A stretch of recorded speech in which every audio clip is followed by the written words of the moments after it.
Hello दोस्तों, virtuous channel में आपका स्वागत है। आईबीपीएस क्लर्क 2019 का जो रिक्रूटमेंट था सीआरपी 9th का, उसका अलॉटमेंट प्रोविजनल आ चुका है और अब धीरे धीरे जैसे ऑफर लेटर आएंगे देन डॉक्यूमेंट वेरिफिकेशन होगा, आपको एक ज्वाइनिंग मिल जाए। और साथ ही same thing with reserve list of CRP. तो आप लोगों की काफ़ी क्वारीज आ रही हैं इसको लेके कि जैसे कुछ बच्चे ऐसे हैं जिनका आईबीपीएस क्लर्क में भी सिलेक्शन हुआ है, साथ ही पहले से वो एलआईसी असिस्टेंट में या किसी दूसरे जॉब में हैं या वो प्रिपरेशन कर रहे हैं। तो उनके मन में ये है कि इस आईबीपीएस क्लर्क का जो जॉब प्रोफाइल क्या है, करियर ग्रोथ क्या है, कितना फाइनेंशियली जो पैकेज है वो क्या है, सैलरी में दूसरे जो एडवांटेज सैलरी तो ऑब्वियस आपको नजर आ जाती है। जैसे आपको दे दिया 13,075 की पे आपको बेसिक पे है, और जो भी अभी 75 या 76% ये है आप जोड़ के निकाल सकते। बट बहुत चीजें ऐसी हिडन होती हैं जो आपको नजर नहीं आती। तो आज के सेशन में इसको इन डिटेल पूरा डिस्कस करेंगे, आपका करियर भी, आपका जॉब प्रोफाइल भी, इसके प्रोस भी कॉन्स भी, इसकी सैलरी स्ट्रक्चर भी, जो हिडन फाइनेंशियल इम्प्लीकेशंस हैं वो भी, सभी। तो चलिए सबसे पहले अगर अपने जॉब प्रोफाइल का देखें तो आई थिंक आप में से कोई भी ऐसा नहीं होगा कैंडिडेट जो बैंक में नहीं गया। बैंक में आप जाते हो, जो सबसे पहले जिनसे आप इंटरेक्ट करते हैं उसका नाम ही सिंगल विंडो ऑपरेटर है। तो विंडोज में जो आपको अंदर की साइड जो बैठे नजर आ रहे हैं वो सभी क्लर्क। तो इसकी जो प्रोफाइल तो वो है कि आपको कोई भी एक काम उनमें से कोई दे दिया, हो सकता है आप कभी कैश भी हैंडल कर रहे हैं, कभी आप उनके मेल्स की रिप्लाई भी कर रहे हैं, कभी आप जैसे लोन डिस्पर्सिंग जो है उसमें हो सकता है लोन डिस्पर्सिंग की पावर आपके पास नहीं है, लेकिन उसका पूरा खाका जो तैयार करेंगे, कोई भी लोन डिस्कस होगा तो उससे पहले उसका पूरा वेयर अबाउट्स की भाई ये इसकी क्या डिमांड है, क्या इसकी ये रीपे करने की कैपेसिटी है, वो सब जो करेंगे वो सब काम भी आपको मिल सकता। मतलब बहुत तरह के आप फिर इस पे भी डिपेंड करता है कि आपके प्लेस ऑफ पोस्टिंग क्या, आपकी हेड ऑफिस में पोस्टिंग है, रीजनल ऑफिस में है, या आपकी एक ब्रांच में, उस पे भी आपके कुछ वो कुछ क्या काफी उस पे भी डिपेंड करेगा। तो जैसे इसमें आप देखें क्या दिया है, जो जो private clerk in I related to single window operator, first point of the contact for inquiries and guidance, it is the starting designation in the hierarchy of bank job. OBS है सबसे पहली पोस्ट है bank jobs की। तो जो भी आपको customer से डील भी करना है, उसके बाद में इंक्वायरी कॉर्नर पे भी आपका हो सकता है, विड्रॉल पे भी हो सकता है, रिसिप्ट पे भी हो सकता है, और न्यू अकाउंट ऑपरेट आप कर सकते हैं, कैश कलेक्ट कर सकते हैं, बैंक स्टेटमेंट जैसे आपको लेने जाना है तो आप ऑब्वियस जो बंदा बैंक की स्टेटमेंट आपको दे रहा है वो भी है, मेल वगैरह का भी हैंडल करना, भी मेल को रिसीव करना, उसको डिलीवर करना, ये सब कोई भी काम आपका हो सकता है। तो ये तो है कि आपके काम क्या होंगे वहाँ, तो इस तरह के वर्क्स आपको दिए जाते हैं। देन अब इसमें है कि इसकी ग्रोथ की अपॉर्चुनिटी क्या है। तो जैसे एट ए प्राइमरी बेसिस कई बार आप देखते हो कि वो बैंक क्लर्क का जो सैलरी है वो दूसरे जो आजकल गवर्नमेंट सर्विसेज में है उनसे कम हो गई, ओबियस है कम हो गई। एक टाइम था जब बैंक की सैलरी दूसरे गवर्नमेंट सेक्टर से बहुत ज़्यादा हुआ करती थी, लेकिन वो टाइम आज नहीं है। लेकिन आपको जो दिखता है वो भी नहीं है, उससे कुछ डिफरेंस।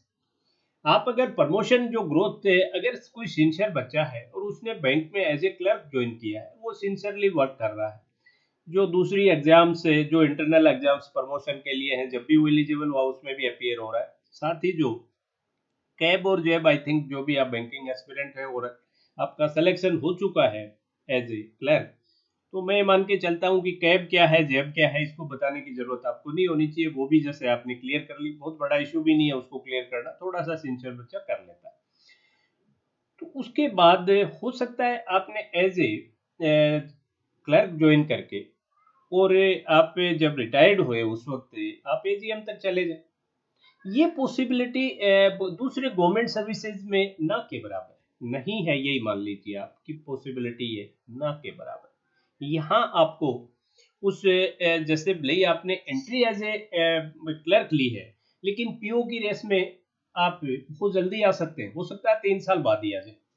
तो इसमें जैसे जो डिपार्टमेंटल एग्जाम्स होते हैं, एक तो प्योरली सीनियरिटी से होता है आपका प्रमोशन, एक सीनियरिटी का मेरिट से होता है। तो उसमें आपके जो इंटरनल एग्जाम्स होते हैं उसमें आप अपीयर हुए, तो एक बैंक क्लर्क 3 साल बाद भी 3 साल आपने सेटिस्फैक्ट्री जॉब कर लिया तो आप अपीयर हो सकते हैं, बशर्ते कि आपने कैब या जेब कुछ कर रखा हो।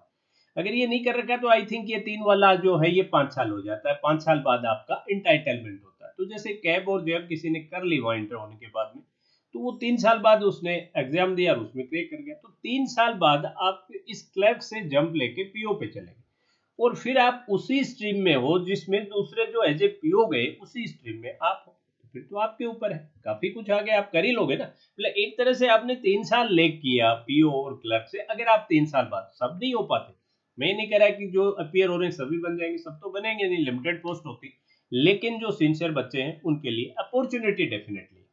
हाँ, आप एक में नहीं हुए तो हो सकता है दोबारा जब आपको चांस मिले आप तब बोले, बट यहाँ प्रमोशंस की दूसरे से आप कंपेयर नहीं कर सकते काफी ज्यादा। हाँ, अगर आप इसके लिए ये देखें कि जो स्ट्रेसफुल है, डेफिनेटली क्लर्क का जॉब उतना स्ट्रेसफुल नहीं है। ये जरूर है कि रोज का काम रोज करना है, सिंसियरिटी तो चाहिए, बट स्ट्रेस बहुत ज़्यादा नहीं है। ऑफिसर्स के थोड़ा स्ट्रेस ज़्यादा है इन कंपैरिजन टू, और जब आप भी एज ए पीओ जब उसमें आ जाएंगे, पीओ एंड अब आपकी भी स्ट्रेस होगा डेफिनेटली, इसमें कोई शक नहीं। लेकिन एक चीज़ और आप थोड़ा सा देखिए, जैसे आप जिस भी सोसाइटी में रहते हैं उसमें एक तो दूसरे भी किसी भी इंस्टीट्यूट में कोई क्लर्क या गवर्नमेंट सेक्टर में क्लर्क जॉब में है, एक आप उसी सोसाइटी में कोई बैंक का क्लर्क भी रह रहा है, तो ऑब्वियस है उसकी रेपो उनसे ज्यादा है, उसकी फेस वैल्यू ज्यादा है। ज्यादा इसलिए है क्योंकि बैंक में सबका काम पड़ता है कि भाई मैं जाऊंगा, मुझे लाइन में नहीं लगना पड़ेगा, भले छोटा सा लालच देख ले, या मैं मुझे लोन मिल जाएगा, या मुझे वहां बैंक में कोई सर्टेन हेल्प हो जाएगी, मुझे इसके बैंक स्टेटमेंट के लिए, लोन पे के लिए नहीं वहाँ बैंक में वेट नहीं करना पड़ेगा, जाते ही ये निकलवा के दे देंगे। वजह कोई भी हो, देखिए फेस वैल्यू किसकी होती है, जिसकी सोसाइटी को जरूरत होती है, जिसकी नहीं होती नहीं होती। एक आईएएस है, वो भी जिस दिन रिटायर होता है उसकी फेस वैल्यू में दिन और रात का डिफरेंस आ जाता है। तो एक ये भी प्लस है कि bank employee, as a bank employee आपकी फेस वैल्यू दूसरे सेम केडर वालों से ज्यादा है, इसमें कोई शक नहीं है, स्ट्रेस भी है। अब इम्पोर्ट और प्रमोशन आपका ज्यादा है, ये भी श्योर है, राइट। तो अब अगर अपने ये देखें कि पैसा क्या मिलता है, फाइनेंशियली क्या पोजीशन है, तो आप देखिए अभी रिसेंट अगर अपने बैंक्स की पोजीशन देखें क्लर्क की, तो उसकी बेसिक पे अभी है 13,075।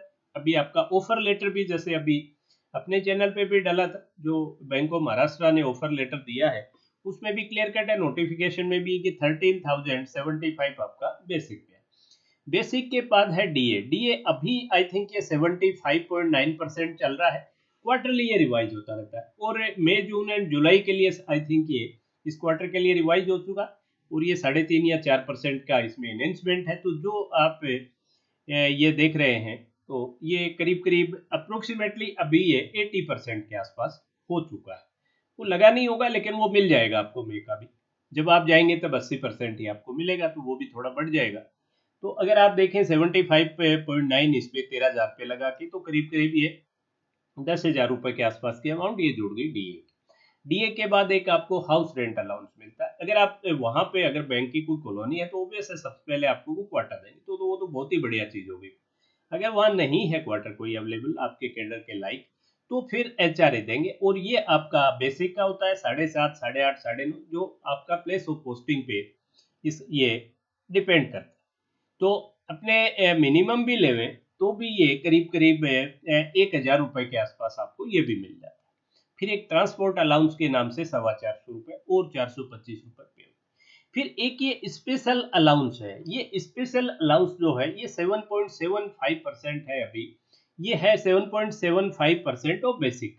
तो 1,013 ये भी, और फिर इस पे भी डीए मिलता है। ये एक तरह से आपके बेसिक का ही पार्ट है, ये एक बेसिक का ही पार्ट है भी। अभी जो ये सेटलमेंट का चल रहा है आपके जो, और वो पे सेटलमेंट नहीं हो पा रहा, आई थिंक हो सकता है ये इंटरिम रिलीफ उसकी वजह से दी हुई हो कि भाई कुछ सर्टेन तो इनको देवें, क्योंकि इसके ऊपर डीए उतना ही 75.9% इस पे भी है, तो ये भी 769 सैलरी का पार्ट होगा। तो ये ग्रोस देखें तो ये 26,000 होगा, कहीं 27,000 भी होगा, मैंने मिनिमम साइड पकड़ा है तो 26,000 कुछ ये अमाउंट आए, तो 26-27,000 के आसपास तो ये आए।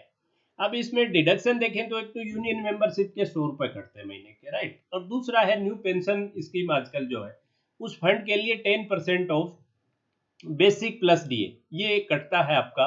बेसिक प्लस डीए का, बेसिक प्लस डीए का 10%, तो ये 10% जैसे आपका 2478 रुपए कटा, तो इतना ही डिडक्ट, जितना डिडक्ट आपका हुआ उतना ही बैंक भी इसमें कंट्रीब्यूट करेगा, राइट। और फिर उस पे जो आजकल आप दे रहे हैं पीएफ पे जो rate of interest, I think अभी 8% के आसपास चल रही है, किसी जमाने में तो ये काफी 10-11 तक होती थी, लेकिन अभी ये 8% के आसपास उस पे ये रिटायरमेंट पे आपका पैसा मिलता है। साथ ही इंट्रीम अगर कभी आपको जरूरत पड़ी, जैसे किसी बच्चे का कोई फंक्शन है या उसकी शादी ब्याह है, तो उसमें आपको इसमें से लोन भी मिल जाता है, रिफंडेबल भी और नॉन रिफंडेबल। तो ये एक सेविंग है आपकी जो अकुमुलेट होती रहती है, जैसे 2,500 रुपये आपके कटे, 2,500 बैंक ने 5,000 रुपये, तो 60,000 रुपये आप कोई भी सेविंग नहीं करते हैं, जो मिला वो पूरा भी खर्च लेते हैं, तो एक तरह से 60,000 पर ईयर आपकी सेविंग जुड़ती जा रही है, राइट। ये बहुत अच्छी चीज है, आफ्टर रिटायरमेंट बड़ी काम होती है। मीन इंटरिम पीरियड में भी कभी आपको बड़ी नीड हो तो यहाँ से आप लोन भी ले सकते हैं। तो इस तरह से ये 23-23,500 रुपए, तो 23,500 रुपए नेट आपके जेब में आ गए। ये भी एक तरह से आप देखें तो 23,500 और 2.5, 5, 28,29,000 रुपए ये हो गई आपकी सैलरी। अब आप कुछ और अलाउंसेज हैं, जैसे मैं देखूं न्यूज़पेपर अलाउंस के नाम से 150 के करीब है मोटे मोटे, ये बैंक टू बैंक भी थोड़ा डिफर करता है, राइट। पेट्रोल के 10 लीटर से लेके 20 लीटर के बीच में कुछ बैंक कम देते हैं, कुछ ज्यादा देते हैं, तो ये भी आप मोटा मोटा 1,000 रुपये पकड़ सकते हो। और एक कैंटीन चार्जेस या एंटरटेनमेंट के नाम के 350-360 रुपए और मिलते हैं। और अगर आप कैश हैंडलिंग कर रहे हो, जो कैशियर है, तो एक अलाउंस है, ये 2,034 रुपए फिक्स किया हुआ है, 2034, बड़ा अजीब सा फिगर है, बट ये 2,034 रुपए जो कैशियर हैं ये सिर्फ उनको मिलता है, ये सबको नहीं मिलता। एक 900 रुपए महीने के और मिलते हैं, ये सिंगल विंडो ऑपरेटर के नाम का ही कोई एक अलाउंस है, जिसका 900 रुपए अलग से एक और मिलता है। बट ये जो अलाउंसेज और ये सब चीजें हैं, ये जो आफ्टर 6 मंथ आप मान के चलिए, आफ्टर जब आपका ये प्रोबेशन क्लियर हो जाता है, आई थिंक उसके बाद ही इसके लिए आप इंटाइटल होते हैं। तो वो तो अगर आपको वही जॉब करना है तो ऑब्वियस आपको मिल ही जाएगा। तो जैसे कोई कैशियर है, जैसे पीछे अपन ने देखा 28-29 तक चला गया आपका फाइनेंशियल पैकेज, और यहाँ भी आप देखोगे तो 2 और 1 3, 3 और 4, 4 4.5 ये है, तो 32-33 हजार तक आपका फाइनेंशियल पैकेज यहाँ तक चला गया। अब आगे अगर देखें मेडिकल अलाउंस है, ये पर ईयर है 2,200 रुपए। इसके अलावा अगर आप और आपके डिपेंड, आप अगर बीमार हो गए तो आपका जो भी एक्सपेंसेस है वो 100% रिफंडेबल है। और अगर आपके डिपेंडेंट भी हुए, डिपेंडेंट के लिए भी 75% तक का रिम्बर्समेंट है, जो भी आपके वहाँ एक्सपेंसेज हुए वो 75%। फिर एक एल लीव ट्रेवलिंग अलाउंस, या जिसको लीव ट्रेवलिंग कंसेशन एलटीसी बोलते हैं, ये क्या हर 2 साल ही है, ये 2 साल में एक बार होता है, 2 ईयर में। आप इसके लिए आपको 15 डेज की छुट्टी भी सेंक्शन कर दी जाती है, 15 डेज लीव दे दी, आप अपने परिवार के साथ घूम के आ सकते हो। और इसमें जो ये किराया जो होगा, रेंट, जैसे आप ट्रेन से गए एसी सेकंड में, जैसे आप इंटाइटल हैं, तो एसी सेकंड का आई थिंक करीब 2,000 किलोमीटर तक का किराया वो आपको रिफंड कर देंगे, और 15 दिन की छुट्टी भी सेंक्शन कर देंगे हर 2 साल बाद। तो ये भी एक एक्स्ट्रा फैसिलिटी है, ये सब जगह नहीं है दूसरे गवर्नमेंट डिपार्टमेंट्स में। और ये मेडिकल का भी हो गया आपको 200 रुपए के आसपास का, ये भी फायदा है। देन ये भी है। इसके अलावा कुछ जो चीजें मैं बताऊं आपको, जो आपको नजर नहीं आ रही, सबसे बड़ा जो बेनिफिट है वो है आपका जैसे लोन फैसिलिटी। इसका सेपरेट वीडियो भी एक मैंने अपलोड किया है, आप देखना चाहें तो देख सकते हैं, पूरा डिटेल है उसमें। तो यहाँ मैं थोड़ा सा बताऊं कि आप जो भी लोन लेंगे, हालांकि उसमें एंटाइटलमेंट अलग अलग है, किसी में 2 साल का है, किसी में 5 साल का है। अभी जैसे house building advance I think 5 year बाद है, ये जो व्हीकल, और ये 2 साल बाद है। लेकिन ये जो भी लोन लेंगे, भले ही आप हाउस बिल्डिंग एडवांस लें या आप व्हीकल लोन लें व्हीकल लोन ले, इन सब के लिए आपको सिंपल इंटरेस्ट पे करना पड़ेगा। ये बहुत बड़ा बेनिफिट है। इसकी लोडिंग आपके लोन पे डिपेंड करेगी। हो सकता है आपकी 15 से 20 हज़ार रुपये महीने की लोडिंग इसकी आ जाए जिस दिन आप हाउस बिल्डिंग एडवांस वगैरह लिया हुआ हो। व्हीकल का भी आपका सिंपल इंटरेस्ट है, हाउस के लिए जो ले रहे हैं, नए हाउस के कंस्ट्रक्शन के लिए लें या आप रिनोवेशन के लिए, इसमें भी सिंपल इंटरेस्ट है, राइट। तो सिंपल, अदरवाइज अपने जो भी जिनको मिलता है वो कंपाउंड इंटरेस्ट है। तो ये बहुत बड़ा बेनिफिट है, लोन फैसिलिटी वाला जो बेनिफिट है, ये बड़ा बेनिफिट है इसका, अच्छा खासा।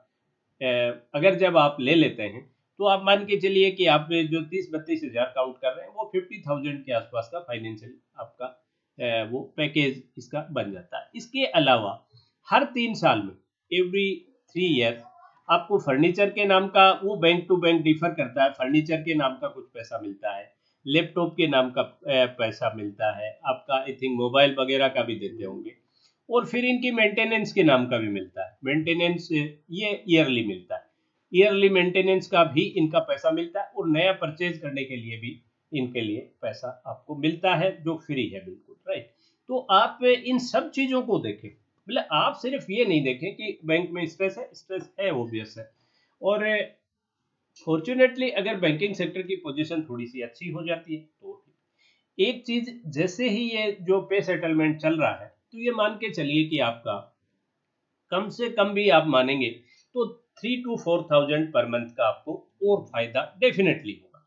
तो 3 से 4 हज़ार रुपए, वो भी जो अभी अपने पीछे 28, 29, 30 जो देख रहे थे, वो 34, 35 तक चला जाएगा। फिर ये जो आप अभी अपने सामने जो ओपन है 3 हज़ार रुपए के आसपास का जो, तो ये 37, 38 तो ये डायरेक्ट ही चला जाता है। इसके अलावा जो इनडायरेक्ट मैंने लोन फैसिलिटी और वो आपको बताई, फर्नीचर के, लैपटॉप के, इनके मेंटेनेंस के, ये जो पैसे मिले, आप पे कोई भी त्योहार के ऊपर अगर आप पे वो लेते हो, एडवांस लेते हो, तो वो रेंट फ्री है, 12 किस्तों में आपको जमा करवाना पड़ता है।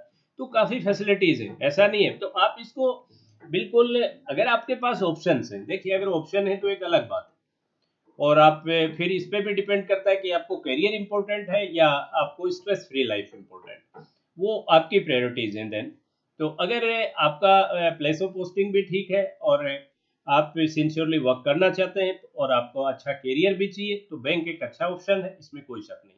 फाइनेंशियल इम्प्लीकेशन जो जहाँ तक है, आज के दिन भी ये एटलीस्ट जो गवर्नमेंट सेक्टर की दूसरी सर्विसेज हैं उनसे कमजोर मुझे आज भी नहीं लगता, अगर आप डायरेक्ट इनडायरेक्ट सभी बेनिफिट्स आप अगर इसके जोड़ लें।